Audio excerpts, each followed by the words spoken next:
नमस्कार. आपल्या सगळ्यांचं स्वागत आहे आयकॉन स्टील प्रस्तुत बिल्ड आयकॉन या उपक्रमामध्ये. आज आम्ही आलोत नाशिकमध्ये आणि माझ्यासोबत आहेत senior architect Hemant Bhavsar sir. नमस्कार सर. सीनियर आर्किटेक्ट म्हणण्याचं अर्थातच कारण एका अर्थानं असं आहे, कारण ते 1992 पासून या क्षेत्रामध्ये अतिशय उत्तमरित्या काम करतायत आणि मला असं वाटतं एखादी व्यक्ती मागच्या 30-35 वर्षांपासून जर एका क्षेत्रामध्ये इतक्या मोठ्या कालावधीसाठी काम करत असेल, तेव्हा त्यांचा अनुभव हा फार प्रदीर्घ असतो, ऐकण्यासारखा असतो. वेगवेगळे त्यांना अनुभव आलेले असतात. त्याच्यातून हे फील्ड इतकं व्हास्ट आहे, आर्किटेक्ट असेल किंवा सिव्हिल इंजिनिअरिंग, की ज्याच्यामध्ये रेसिडेन्शियल, कमर्शियल, इंडस्ट्रियल असे वेगवेगळे पार्ट येतात आणि सुदैवाने सरांनी त्यातल्या बरेचसे सेगमेंट ट्राय केलेले आहेत, त्याच्यात बरेच प्रोजेक्ट केलेले आहेत. त्यामुळे त्यांचे आजवर झालेले प्रोजेक्ट कसे होते, त्याच्याबद्दलचे त्यांचे अनुभव काय, भविष्यात कुठले प्रोजेक्ट येणार आहेत, त्याविषयी काय आणि एकंदर या क्षेत्राकडे त्यांचे बघण्याचा त्यांचा दृष्टिकोन काय आहे, या सगळ्या संदर्भात आपण बिल्ड आयकॉन या प्लॅटफॉर्मवर त्यांच्याशी गप्पा मारणार आहे. सर नमस्कार सर. नमस्कार. त्यामुळे गप्पांना आपण अशी सुरुवात करूया थोडंसं फ्लॅशबॅकमध्ये जाऊन. बरं. म्हणजे कारण असं म्हणतो की वर्तमानात आधी बोलण्या आणि भविष्यावर बोलण्यासाठी भूतकाळात काय घडलं हे बघितलं पाहिजे. त्यामुळे आधी थोडीशी तुमची शैक्षणिक पार्श्वभूमी आम्हाला जाणून घ्यायची आहे, की शाळा कुठली होती, कॉलेज कुठलं होतं. सगळ्यात महत्त्वाचं म्हणजे आर्किटेक्ट हे फील्ड एवढ्या वर्षांपूर्वी जेव्हा निवडलं असेल, जेव्हा की या फील्डमध्ये काय करतात हेही लोकांना अजून माहित नव्हतं नीटचं, खरंय. तेव्हा हे फील्ड निवडण्यामागची प्रेरणास्थान कोण होतं किंवा प्रेरणा कोणामुळे मिळाली, की आपण या फील्डमध्ये जावं, ट्राय करावं, आपल्याला होईल चांगलं यश मिळेल. Yes. तर तो हा शैक्षणिक प्रवास कसा होता, तो जर आम्हाला आधी ऐकायचा आहे. तुम्हाला काय आनंद सांगाल? आनंद वाटेल तुम्हाला ऐकून, हो, नक्कीच. की कसं होतं की माझे वडील सिव्हिल इंजिनियर होते म्हणजे आहेत. हं. तर त्यांनी बघेन मला आठवीला असताना मला त्यांनी टेक्निकलला टाकलं. टेक्निकलला माझं ड्रॉइंग बऱ्यापैकी चांगलं होतं. मला ऑब्झर्वेशन असल्यामुळे माझे जॉब्स पण चांगले यायला लागले हं, आणि त्यांनी बघून मग त्यांनी मला पुढे डिप्लोमा सिव्हिलला टाकला. हं, हं. डिप्लोमा सिव्हिलला पण मला ड्रॉइंग्स आणि हे सगळे चांगले विषय गेल्यामुळे आणि पटापट सुटल्यामुळे, पण इन द मीन टाइम काय झालं की मी एक तुम्हाला थोडंसं वेगळं हे सांगतो हं, की हं. त्यावेळी एक तेरे घर के सामने म्हणून एक देवानंदचा हो, पिक्चर आला होता. माहिती आठवतंय. हो. ते बघितल्यानंतर मला त्या पर्सनॅलिटीचं, त्याच्या विचारांचा किंवा तो ज्या पद्धतीने काम करतो त्या पद्धतीचा किंवा त्या त्या तरुण पौगंडावस्थेमध्ये आहे, बरोबर. हो. ते खूप मला त्याचं आकर्षण वाटलं आणि नंतर मग वाह! मला असं वाटलं की ह्या जर आर्किटेक्ट अशा प्रकारे काम करत असेल तर आपण ह्या आपण करिअर म्हणून निवडू शकतो. नक्कीच. असं मला ते थोडंसं इन्फॅच्युएशन म्हणा किंवा हां. आवड म्हणा किंवा असं झालं. त्यानंतर मग योगायोगाने वडिलांची मुंबईला बदली झाली. तर तिथे मला तर अजून चांगला स्कोप मिळाला. मग मी तिथे आर्किटेक्चर, इंटिरियर सगळे कोर्सेस कंप्लीट केले वाह! आणि साधारणतः 92 पासून मग मी वेगळ्या ठिकाणी नोकरी पण केली. ऑफिस कॉन्ट्रॅक्टर म्हणून आर्किटेक्ट त्यावेळेचे फेमस. हो. 90 साली हो. 1-2 वर्ष त्यांच्याकडे मी नोकरी केली त्यामुळे. आणि नंतर मग मी 92 पासून नाशिकला स्थायिक व्हायचं ठरवलं, की आता आपण नाशिक आपलं एक कार्यक्षेत्र आपण निवडूयात. वाह! असं त्या म्हणून नाशिकला आलो. पिक्चरची तुम्ही स्टोरी सांगितलीत, पण त्याच्यातली पुढची मला गाण्याची ओळ फार महत्वाची. तेरे घर के सामने एक घर एक घर बनाऊंगा. बनाऊंगा. सो तो आता तुम्ही खरंच त्या क्षेत्रात आलेले आहेत आणि त्याचं काम सुरू झालेलं आहे असं Correct, म्हणायला हरकत correct, नाही. correct. क्या बात आहे.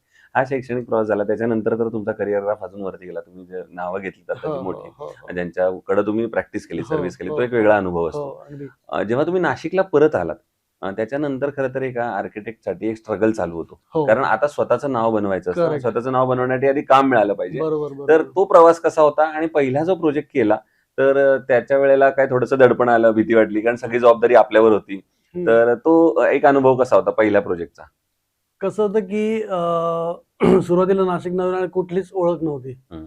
आणि आम्ही ज्या ठिकाणी राहतो त्यांच्या बाजूलाच एक गृहस्थ होते, हं. मोरे म्हणून. तर त्यांनी मला इंटिरियरचं काम दिलं होतं घराचं. हं. तर ते करत असताना आता कसं होतं की आतून ते असल्यामुळे ते नॅचरली चांगलं होणारच होतं किंवा केलंच मी ते काम. हं, हं. त्यांना ते आवडलं. त्यांनी 4 लोकांना सांगितलं आणि नंतर मग कसं झालं की over the period of time भरपूर कामं यायला लागली. हं. आणि मग त्याच्यातनं कामं करता आपल्याला सिलेक्शन करायला लागायला लागलं, की वाह! आता आपल्याला रेसिडेन्शियल करायचे की नाही करायचे, बरोबर. कमर्शियल करायचे की नाही करायचे, कुठल्या गोष्टीत किती आपल्याला आपली आवड काय आहे, की हं, आपण हं. काय सेवा देऊ शकतो किंवा विशेष म्हणजे समोरची व्यक्ती कशी आहे, बरोबर. ज्याला आपल्याला सेवा द्यायची. कारण बरेच वेगवेगळ्या पूर्ण याच्यामध्ये वेगवेगळ्या प्रकारची माणसं, वेगवेगळ्या स्वभावाची माणसं आपल्याला भेटत असतात. बरोबर. त्याच्यात आपल्या आवडीचा जो माणूस असेल किंवा आपल्या पट्टीमध्ये बसणारा जो माणूस असेल त्याचं काम करायला जास्त आनंद येतो किंवा जास्त अगदीच. आपण चांगलं काम करून दाखवू शकतो. हो. असं सिलेक्शन करत मग आपण ते पुढे सरकलो. म्हणजे क्लायंटसाठी आर्किटेक्ट सिलेक्शन फार महत्वाचं आहे आणि आर्किटेक्टसाठी क्लायंट सिलेक्शन फार महत्वाचं आहे. पण ती स्टेज यायला वेळ लागतो. हां, पण कसं असतं की बरेच जण फक्त काम करणे किंवा पैशाच्या मागे धावणे अशासाठी ते काम करत असतात. माझं तसं नव्हतं की आपण सिलेक्टेड व्यक्तींसाठीच आपण काम करायचं क्या बात आणि चांगलं काम चांगलं. करायचं. नक्कीच. मग आता या क्षेत्रातल्या काही प्रश्नांकडे येऊया महत्वाच्या. तर निश्चित. त्यातला पहिला प्रश्न असा आहे, की आता मागचे इतके वर्ष तुम्ही काम करताय. तुम्ही बघितलं असेल या क्षेत्रामध्ये अकुशल कामगार किंवा अनस्किल्ड लेबरचं पर्सेंटेज फार मोठ्या प्रमाणात आहे. आणि अशा लोकांबरोबर काम करणं बऱ्याचदा धोकादायक सुद्धा ठरू शकतं. हो. त्यांना काही महत्वाची जबाबदारी चुकून दिली गेली वगैरे तर. तर मग अशा वेळेला तुम्ही ती परिस्थिती साईटवर कशी हाताळता? ऍक्च्युली आता कसं झालंय की अनस्किल्ड लेबर हे आधी खूप होते. हो. आता त्या प्रमाणात कमी झाले. आता हम्म. सगळे मोस्टली स्किल लेबर किंवा असे बऱ्यापैकी आहेत. ओके. आणि आता कसं झालंय की त्या लेवल पर्यंत आता त्याच्या बऱ्यापैकी वर लेवलला गेलेलं आहे. हो हो तर अनस्किल लेबर पर्यंत डायरेक्ट माझा कॉन्टॅक्ट येत नाही, पण आधी यायचा. बरोबर. पण त्यांना पण कसं आहे की आपल्याला त्यांना सांभाळून घेऊन त्यांना शिकवून त्याप्रमाणे आपण ते काम करून घ्यायला लागतं. असं त्यावेळी आम्ही करत होतो. आता तशी आपल्याला वेळ गरज येत पडत नाही. नाही. बरोबर आहे. पुढचा प्रश्न एक विचारायचा आहे. जरी तो तुम्हाला बेसिक वाटला तरी सुद्धा या क्षेत्रामध्ये जे नवीन आर्किटेक्ट येत आहेत, जे फ्रेशर्स येतात त्यांच्यासाठी म्हणून मी हा प्रश्न स्पेसिफिकली विचारतोय. अच्छा. ते म्हणजे एक आर्किटेक्ट म्हणून प्लॅन या स्टेजचं महत्त्व तुमच्या नजरेतून काय आहे?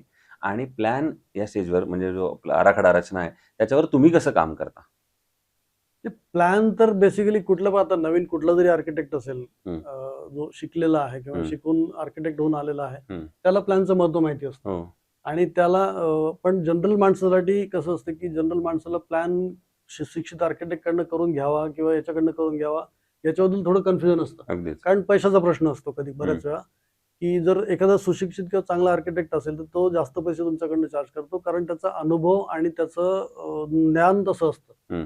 तुम्ही अशिक्षित किंवा कमी शिकलेला किंवा असं याच्याकडनं प्लॅन जर करून घेतला किंवा त्याच्याकडनं काम करून घेतलं, त्याच्याकडनं ज्या चुका होतात त्या अक्षम्य असतात. बरोबर. त्या रिपेअर होत नाहीत.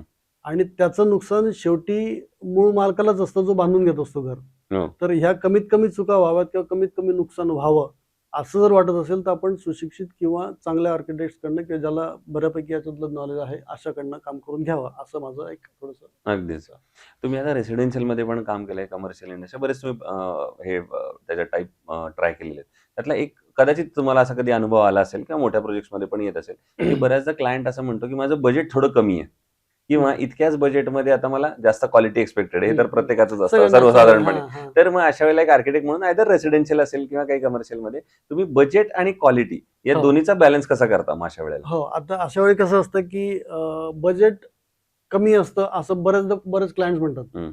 कारण त्यांना एक प्रकारची भीती असते की आर्किटेक्ट आपल्याला बजेट कमी सांगितलं तर त्याप्रमाणे देईल आणि नंतर मग आपण त्या लिमिट पर्यंत आपण पोहोचू. बरोबर. असे पण काही क्लायंट्स असतात, ते असं सांगत असतात. पण काही ऑनेस्ट क्लायंट्स असतात, ते काय करतात की सर माझं एवढं असंच बजेट आहे. मग अकॉर्डिंगली आम्हाला काय करायला लागतं की त्याच्याप्रमाणे त्याचं मटेरियल सिलेक्शन, डिझाईन सिलेक्शन किंवा ह्या सगळ्या गोष्टींचा प्लॅन आम्हाला आधी करायला लागतो. आणि बऱ्याच वेळा नंतर कसं होतं की मग क्लायंटच म्हणतो की आपण घर एकदाच बांधतोय, थोडं वाढवून करूया. बरोबर. असं पण होतं. मग त्यावेळी अडचण निर्माण होते की मग आपण हे जर आधी सांगितलं असतं तर आम्हाला अजून चांगलं करता आलं असतं. बरोबर. असे बऱ्याच त्याच्यातले प्लस मायनस असतात. बरोबर. पण शेवटी कसं आहे की क्लायंट जेवढा ऑनेस्टली तुम्हाला सांगतोय त्या ऑनेस्टीला रिस्पेक्ट करून आपल्याला त्याला मटेरियल सिलेक्शन आणि प्लॅनिंग आणि त्याच्या गरजा ओळखून तिला दिलेलं काम हे जास्त चांगलं. बरोबर. मगाशी तुम्ही सांगितलं त्यातला एक अर्धा पार्ट त्याच्यावरचा एक प्रश्न आहे की आर्किटेक्ट सिलेक्ट कसा करायचा कस्टमरनं, एक त्यातला पार्ट आहे आणि दुसरा जो तुम्ही नंतर सांगितला. पण मग तुम्हाला काय वाटतं की एका चांगल्या आर्किटेक्टकडनं कुठलाही प्लॅन असा करून घेणं आणि अशा दुसऱ्या कुठल्या तरी माणसाकडनं करून घेणं, याच्यामध्ये कुठले पॉईंट्स आहेत जे महत्वाचे जे नंतर कळतात, तर ते तुम्ही खूप गोष्टी आहेत. त्यातल्या काही प्रॉमिनंट आर्थिक असतील किंवा त्यातले वेगवेगळे त्याचे अँगल त्याला आर्किटेक्टला वास्तू विशारद म्हणतात. विशारद म्हणजे त्यातलं तज्ञ. हो. आता तज्ञ कसं असतं की मानवाला त्याच्या रिच जे काय असतात म्हणजे त्याच्या ज्या उंचीचे लिमिटेशन, याच्या लिमिटेशन त्याच्यामध्ये ज्या त्याला सोयीस्कर बसतील तर त्याला ज्या सोयीच्या वाटतील अशा गोष्टींचा त्याच्यामध्ये विचार करून त्या गोष्टी त्याला देणे हा त्याच्यातला महत्वाचा भाग असतो. दुसरी गोष्ट असते की पूर्ण वातावरणाचा विचार करून, म्हणजे ज्या नैसर्गिक गोष्टी आहेत, सूर्य आहे, तुमचं हवा आहे, तुमचं बाकी सगळ्या गोष्टींचा विचार, वर्षभराचं वातावरण आहे, याचा विचार करून त्याला ऑल वेदर प्रूफ एक प्लीझंट ऍटमॉस्फिअर त्याला द्यावं, हा एक आर्किटेक्टचा नेहमीच प्रयत्न असतो. आता याच्यातलं प्रत्येकाचं स्किल वेगळं असतं. पण मी असं क्लायंट लोकांना किंवा जे काय ज्यांना घर बांधायचं किंवा ज्या लोक असे आहेत त्यांना असं सांगेल की आर्किटेक्ट निवडताना त्याचं नाव फक्त नका बघू, त्याची पर्सनॅलिटी कशी आहे, त्याचे विचार कसे आहेत, किंवा त्याचं पास्ट क्लायंट्स जे होते त्यांच्याकडनं त्यांचा तुम्हाला काय फीडबॅक आलेला आहे, ह्या गोष्टी जर तसं फॉर एक्झाम्पल त्याच्याकडे त्याचा एक कॅश आहे का, कॅश म्हणजे KASH, नॉलेज त्याच्याकडे आहे का, त्यानंतर ऍप्टिट्यूड त्याचं काय आहे, त्याचं स्किल किती आहे, तो किती हार्डवर्किंग आहे, या सगळ्या गोष्टींचा विचार करून मग शेवटी तुम्ही त्याच्या पैशांचा विचार करावा. बरोबर. बरेच लोक पहिल्यांदा आर्किटेक्ट किती फी घेतो किंवा किती पैसे घेतो हा पहिल्यांदा विचार करतात. तसं न करता ह्या गोष्टींचा विचार करून मग त्याच्या पैशाचा विचार करावा. असं नक्कीच. आता एक थोडा वेगळा प्रश्न आहे. आता तुम्ही सांगितलं त्यातल्या मुद्द्यावर मला सुचला की आर्किटेक्टला एक वेगळा दृष्टिकोन असतो बघण्याचा. तर त्याच धर्तीवरचा हा प्रश्न आहे.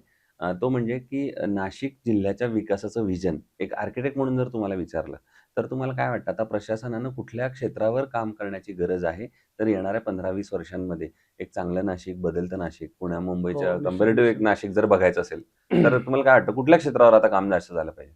आता सगळ्यात पहिले मी असं म्हणेल की पुणे आणि मुंबईची नाशिकची कंपेअर करू नये. आता झालं कसं की पुणे अतिशय बकाल झालेलं आहे, मुंबई खूप क्राऊडेड आहे, नाशिक तसं खूप बऱ्यापैकी प्लीझंट आहे अजूनही, म्हणजे आहे बऱ्याच वर्षापासून ग्रीनरी आणि पण आता आपल्याकडे कसं झालं की इन्फ्रास्ट्रक्चर आपल्याकडे व्यवस्थित पूर्णपणे सेट झालेलं आहे. म्हणजे रोड्स आपली कनेक्टिव्हिटी चांगली आहे, एअर कनेक्टिव्हिटी चांगली आहे, तुमची रेल कनेक्टिव्हिटी चांगली आहे.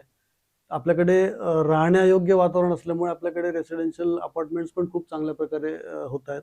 या सगळ्यांची पार्किंगची व्यवस्था आपल्याला नीट व्यवस्थित काळजीपूर्वक करून घ्यायला लागणार. त्याप्रमाणे रस्ते रुंदीकरण, लोकांना त्याची समज येणं, त्याचं त्यांना समजणं की हे आपलं शहर आहे, हे आपलेपणाची भावना जी ही लोकांमध्ये निर्माण होणं, याच्यासाठी काम करणं पण आवश्यक आहे. स्वच्छता तर आहेच आहे. पण हे त्यातले महत्वाचे जर मुद्दे आता मानले तुम्ही म्हटलं तसं स्वच्छता किंवा लोकांमधला अवेअरनेस, तर आता हा प्रश्न दोन्ही अँगलने विचारायचा आहे की शासनानं मग काय पावलं उचलली पाहिजेत आणि त्याच्यात लोकसहभाग कसा असला पाहिजे? लोकसहभाग तर आहेच, कार्यकर्ते आहेत ते आपल्याकडे याच्याने काम करत असतात, पण ते बरेचसे राजकीय दृष्टीने प्रेरित असलेले असतात. असं न असता स्वतःहून स्वयंस्फूर्तीने जे लोक काम करतात त्या लोकांनी एकत्र येऊन याच्यावरती अवेअरनेस तयार करणं, प्लस त्याला सरकारची साथ असणं हे महत्वाचं असतं. नक्कीच. दुसरं, कन्स्ट्रक्शन मध्ये स्टील हा अतिशय महत्वाचा घटक असतो. तर मग एक चांगल्या स्टील मध्ये काय क्वालिटीज असल्या पाहिजेत असं तुम्हाला वाटतं, किंवा स्टील सिलेक्ट करताना तुम्ही काय गुणवैशिष्ट्य बघता आणि मग सांगता की अरे हे मग स्टील चांगलं आहे? तसं पाहिलं तर आर्किटेक्टचा डायरेक्ट स्टील सिलेक्शनच्या प्रोसेसमध्ये इन्व्हॉल्वमेंट नसते. जे स्ट्रक्चरल डिझायनर जे असतात ते डिफाईन करतात की आपल्याला कुठल्या ग्रेडचं, काय साईजचं, कुठल्या स्टँडर्डचं मटेरियल वापरावं असं ते स्ट्रक्चरल डिझायनर सांगत असतात. तसंच डायरेक्ट आमचं त्याशी संबंध येत नाही. पण स्टीलच्या क्वालिटीज काही सांगता येतील काय त्याच्यात असल्या पाहिजे, तशा काही स्पेसिफिक काही क्वालिटीज? स्टँडर्ड नॉर्म्स प्रमाणे सिमेंटचं आपण एक वेळ सांगू शकतो, पण स्टीलचं थोडंसं नाही सांगता. ठीक आहे. दुसरा आता एक आणखीन एक अवघड प्रश्न, इतके प्रोजेक्ट शेकडो केल्यानंतर त्यातला एकच प्रोजेक्ट निवडायची वेळ आली की जो तुमच्या जास्त जवळ आहे, जो कायम आठवणीत राहील आणि असं आम्ही म्हणू आयकॉनिक प्रोजेक्ट, एक चल आयुष्यात माझ्या असं झालं की आनंद, अभिमान, समाधान सगळं त्या प्रोजेक्ट मध्ये मला जास्त मिळालं? असं आहेत, भरपूर प्रोजेक्ट आहेत, नाही असं नाहीये. पण कसं असतं की आईला आपले सगळे मुलं सारखे असतात, ते कुठल्या वेगळ्या मुलावरती प्रेम करणं किंवा असं ते नसतं. पण त्यातल्या त्यात आवडीचा प्रश्न असा असतो की ज्या क्लायंटने आपल्याला पूर्ण फ्रीडम दिलं आणि तिथे मी माझी कलाकुसर पूर्ण दाखवू शकलो किंवा त्याच्यासाठी मी चांगलं काम करू शकलो. असं एक आमचे आता ते मित्र आहेत आमचे, CA अमित तन्ना म्हणून आहेत. त्यांचा बंगला मी आता मागच्या 4-1 वर्षापूर्वी केला, तर तो माझ्या दृष्टीने बऱ्यापैकी चांगलं काम त्यांना ते करून. काय त्याच्यातलं वैशिष्ट्य किंवा काय वेगळे पण होतं त्याच्यातलं, का फ्रीडम हेच वैशिष्ट्य होतं? फ्रीडम तर आहेच, पण खूप गोष्टी आहेत. टेक्नॉलॉजिकली ते ऍडव्हान्स्ड लेटेस्ट तो बंगला आलेला आहे. त्याच्यानंतर आमचं 3rd फ्लोअरला स्विमिंग पूल आहे त्याच्यामध्ये. बाकी सगळ्या फॅसिलिटीज प्लस त्याला ट्रेडिशनल लुक पण आम्ही मेंटेन ठेवलेला आहे. सगळ्या गोष्टींचा वातावरणाचा विचार करून पण केलेला आहे. आणि महत्वाचं म्हणजे की क्लायंटने माझ्यावरती पूर्णपणे विश्वास ठेवला आणि त्याच्यामुळे काय झालं की बरेच कॉन्ट्रॅक्टर्स किंवा हे सिलेक्ट करताना आता कसं असतं की कॉन्ट्रॅक्टर किंवा बाकी जी काही मंडळी असते त्यांची मानसिकता अशी असते की आपल्याला जेवढा याच्यातनं पैसा काढता येईल तेवढा काढायचा. तर त्याच्यापासून सुद्धा मला त्या क्लायंटला प्रोटेक्ट करायचं होतं. त्याचं पण एक वेगळं समाधान त्यांनी मिळालं त्याच्यामध्ये. आणि आता अगदी शेवटचा प्रश्न ते म्हणजे या क्षेत्रामध्ये, कारण मला माहिती आहे की मला तुमच्याकडनं विचारण्यासारखं पण खूप आहे आणि घेण्यासारखं पण खूप आहे, Correct. पण अर्थात वेळेची मर्यादा आपल्याला हो, पाळली पाहिजे. हो. पण त्यामुळे अगदी शेवटच्या प्रश्नाकडे वळतो.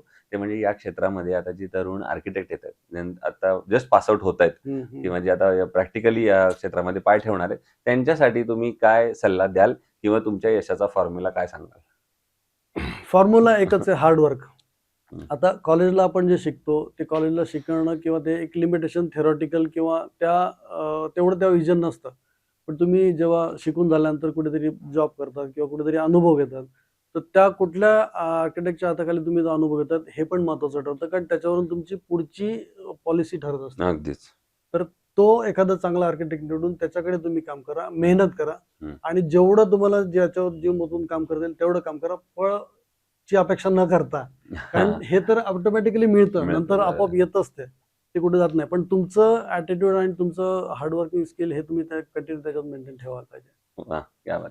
सो हे होते आर्किटेक्ट हेमंत भावसार सर आणि त्यांनी सांगितलं त्याप्रमाणे जर आंब्याचं झाड लावलं तर त्याला आंबे लागणारच आहेत, लागणारच त्यामुळे आहे. पैसे Yes. हे तर येणारच आहेत, पण ते झाड मोठं होईपर्यंतचा जो पेशन्स आहे आणि Exactly. त्याच्यासाठी घ्यावी लागणारी जी मेहनत आहे ती तर तुम्हाला घ्यावीच लागेल, त्याच्याशिवाय ते फळ हातात येणार नाही. बरोबर. त्यामुळे तुम्ही अशी मेहनत करा, आधी शिका, त्यातल्या प्रॅक्टिकल खाचाखोचा लक्षात घ्या, तुम्ही या क्षेत्रामध्ये नक्की यशस्वी व्हाल. तर पुन्हा एकदा आपल्या मनापासून आभार की धन्यवाद. तुम्ही आलात आणि भविष्यात सुद्धा असेच उत्तम उत्तम आयकॉनिक प्रोजेक्टची निर्मिती, Yes. आता काही शेकडोचा टप्पा पार पडलाय, काही हजारोचा करू ना. टप्पा. आता माझं वय साधारणतः 57, 58 कधी येस, आहे. अजून भरपूर काम अजून करायचं. हो, आता तर खूप डबल काम स्पीडनं करायचं. 58 पासून अजून काम हां, करायचं असं म्हणू, exactly. आता तर आता एक्सपिरियन्स आणि माझा झाल्यामुळे. मुलगा पण आर्किटेक्ट झाला, तो पण मला मदत क्या करायला बात आहे. लागलाय. सो त्यामुळे सेकंड नवीन जनरेशन इज जोमाने रेडी. नवीन जोमाने आपण काम करू. नक्की नक्की. त्यामुळे असंच भविष्यात सुद्धा आयकॉनिक प्रोजेक्टची निर्मिती आपल्या हातून घडावी, Yes. याच धन्यवाद. आयकॉन स्टीलतर्फे मनपूर्वक शुभेच्छा. धन्यवाद. थँक्यू.